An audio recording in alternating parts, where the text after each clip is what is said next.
So, what I want to talk about is how His love remains.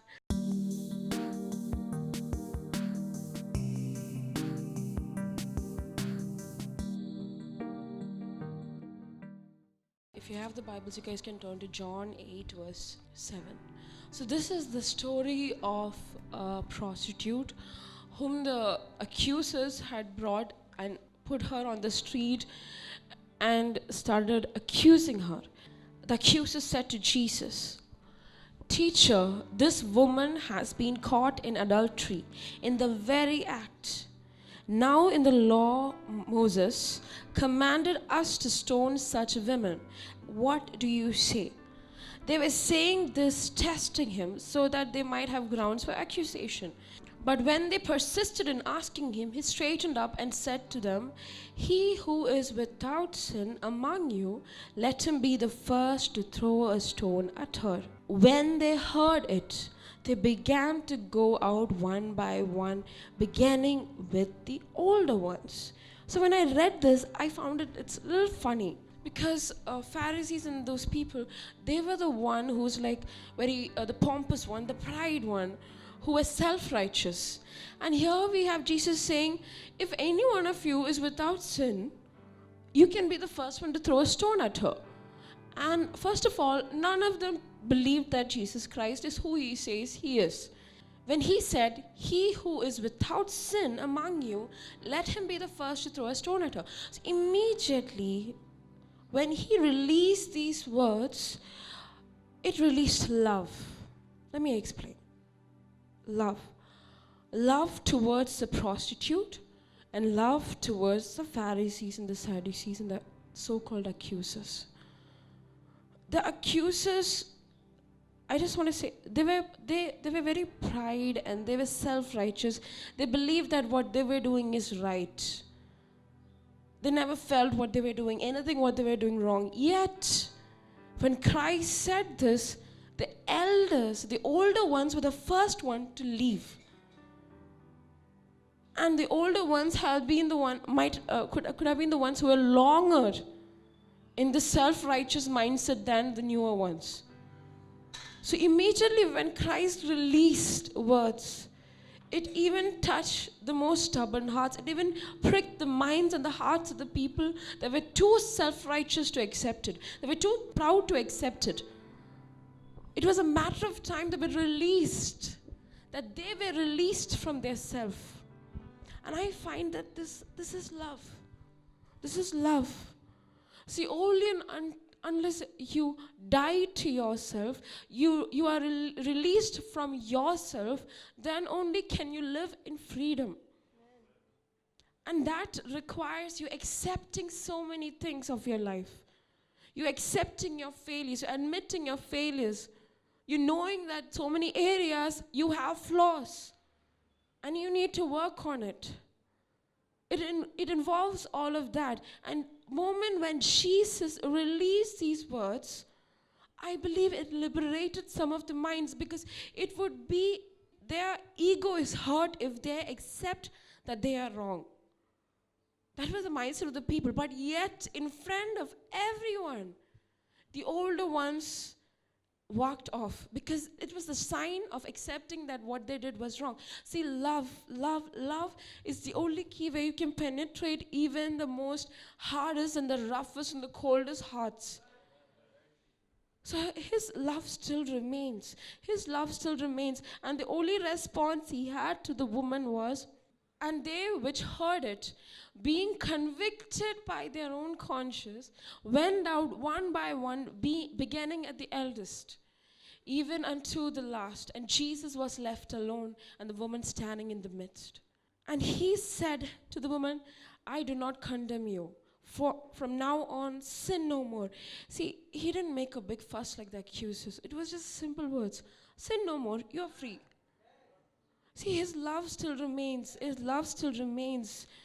Every time you feel like you have lacked, every time you feel like you have not met the needs, every time you feel like you have reached your limit, every time you feel like, you have lost the very reason why you're here, or the passion that you were having. Every time you feel like giving up, let me tell you, His love will still remain for you to carry on.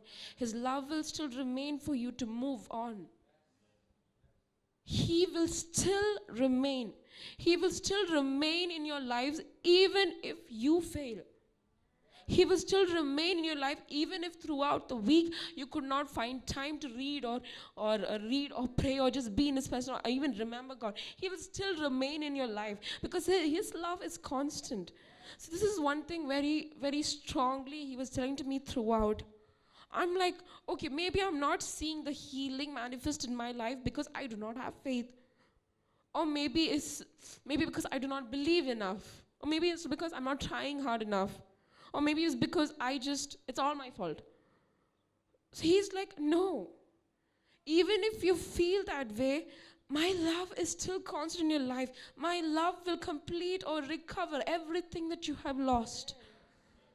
So even if you feel that you have failed and you feel like going away, let me tell you, don't. You come back. Come back, come back. See, what happened to the story of the thieves? Thieves on the cross. There were 2 thieves on the cross, right? On the cross. It's all happening just a moment before they all died. Throughout their life, they messed up. Throughout their life, they were living in a sinful life, the thieves. And the moment Jesus Christ entered the scene, one thief is like, started mocking Him. He's like, if you are Christ, why can't you save Himself? If you say who you are, then why don't you save Himself? This was the response of one of the thieves. Whereas the other thief was, remember me. Remember me. And immediately Christ's response was, you will be in paradise with me. See, even if you feel your entire life you wasted away, or it just was pointless, or at one point you reach and you're like, what am I even doing here? I'm not improved. I have not gained the next step. Even if you feel that way, I want to encourage you to not go away or stay there, but to come back. Come back. Come back. Because even at the last moment, His love is more than enough for you to come back. His love is more than enough for you to recover. And so He is able, now and always, to save those who come to God through Him. Because he lives forever to plead with God for them. So it is not only like, okay, you do a mistake.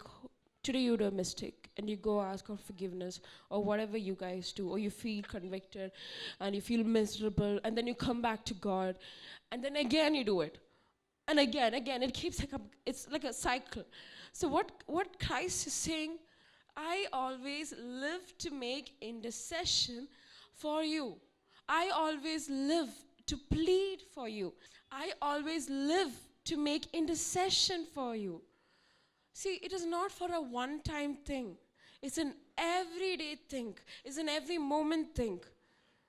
So if you feel like you lack something, don't stay there. Don't reject yourself. Don't push yourself. I want you to come. Come back. You're not a failure, never a failure. Do you know that? That's the world's definition. But I should think about it. You're never a failure. He has already made you a victory person when He died at the cross. How can you be a failure then? It's just that you have to see what He did in the spiritual realm, in the physical. Just because you don't see that doesn't mean that you're a failure. I know what I'm saying now is a very basic thing of the gospel, but I want to release it into your life because this is like a daily thing for us. A daily thing. Emotions, our mind is one of the big things that get attacked first.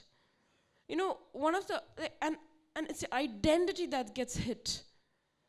Immediately when problems come, we forget who we are in Christ. We forget that we're supposed to do this. We forget that this is how we're supposed to work it out.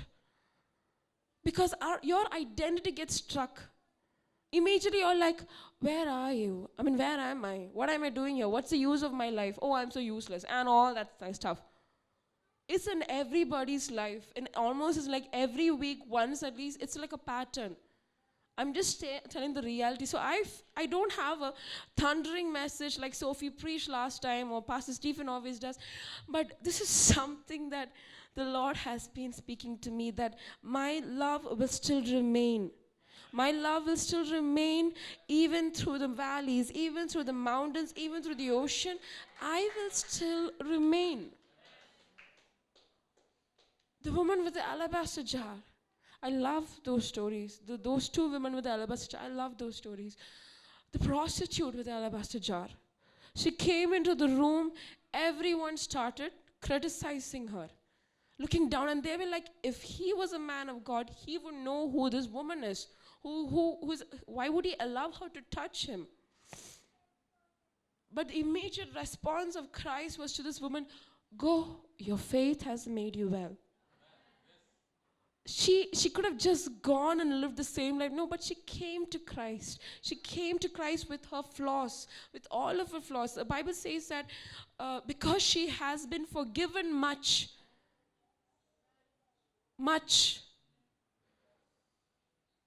whatever is your stuff, God can deal with it, people. God can really deal with it. And don't keep an account of your failures. Get over that.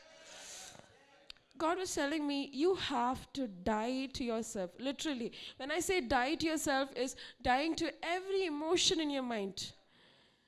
Every offense, every bitterness. Because in last year, I've been struggling with a lot of that. I'm like, okay, this person did that person did that. Oh my God, I can't forget this. And my parents, oh my God, I can go on.